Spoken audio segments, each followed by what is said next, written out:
for a fight here, ladies and gentlemen. Nice pass to Stan Hardinger! What's up mga idol?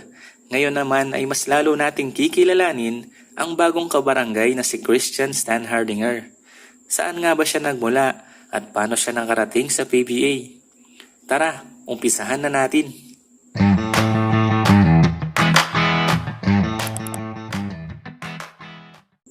Si Christian Carl Stan Hardinger ay ipinanganak noong July 4, 1989 sa Munich, West Germany. Ang kanyang ina na si Elizabeth Santos Hermoso ay isang Pilipina na tubong Angono Rizal.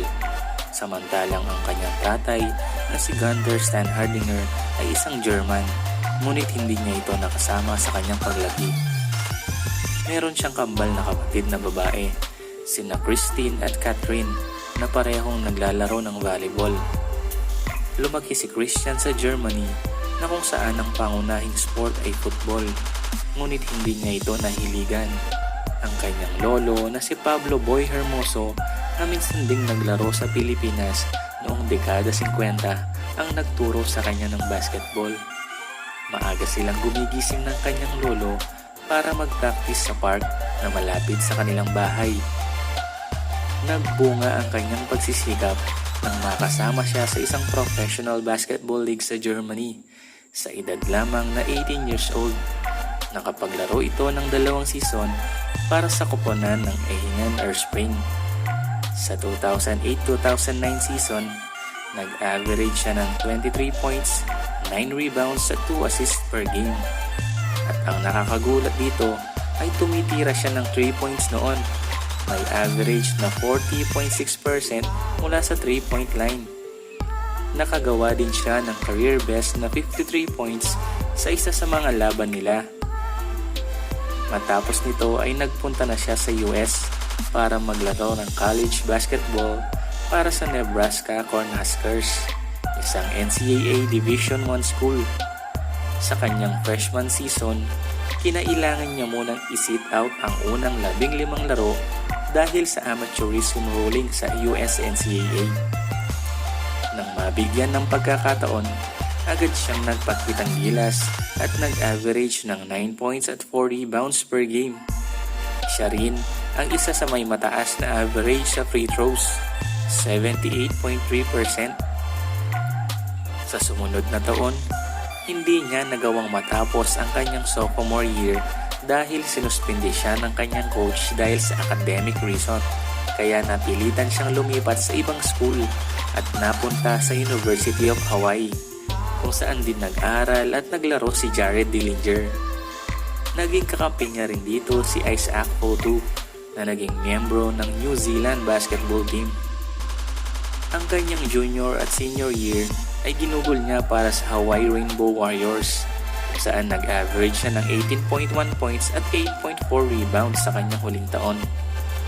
Minsan ding nagharap sina Christian at Jordan Clarkson habang naglalaro naman ito sa Missouri Warriors. Sa laban nilang yon, gumawa ng 22 points at 5 rebounds si Christian, samantalang 13 points at 3 rebounds naman si Clarkson.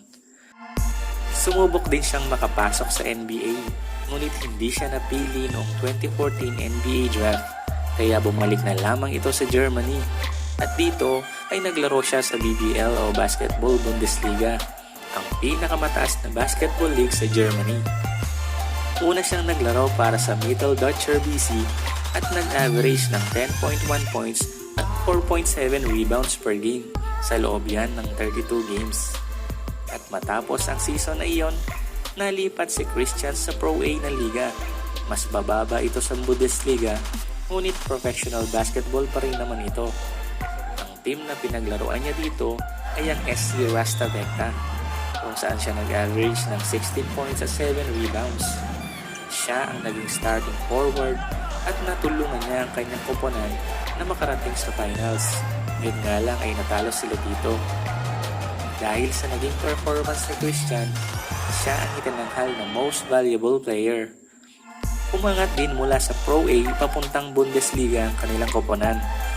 Ngunit sa pagbabalik Bundesliga, bumaba ang kanyang average sa 9 points at 5 rebounds per game na lamang.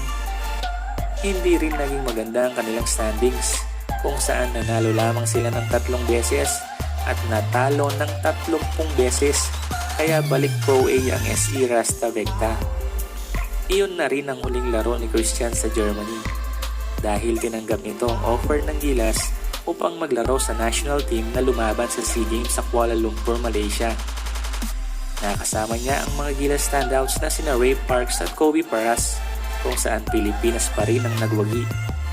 Nasundan pa ito ng pagsali niya sa Jones Cup at FIBA Asia Cup sa parehong taon, kung saan mas lalong nakilala at napamahal sa mga Pilipino itong si Christian. Maraming napabilib sa kanyang dedikasyong irepresenta ang Pilipinas sa mga international competitions.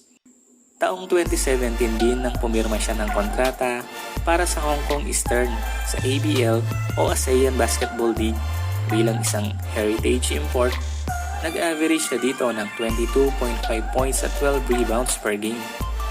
Sa laban nila kontra Mono Vampire, umiscore siya ng 40 points at kumalawit ng 17 rebounds.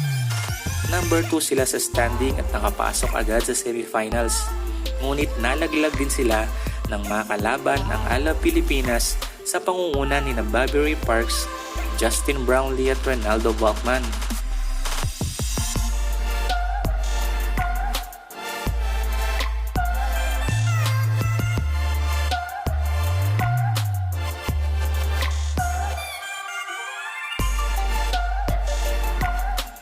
Matapos ang ilang araw na pahinga, naka-attend na siya sa practice para sa San Miguel Beermen, ang team na nag-draft sa kanya bilang first overall pick.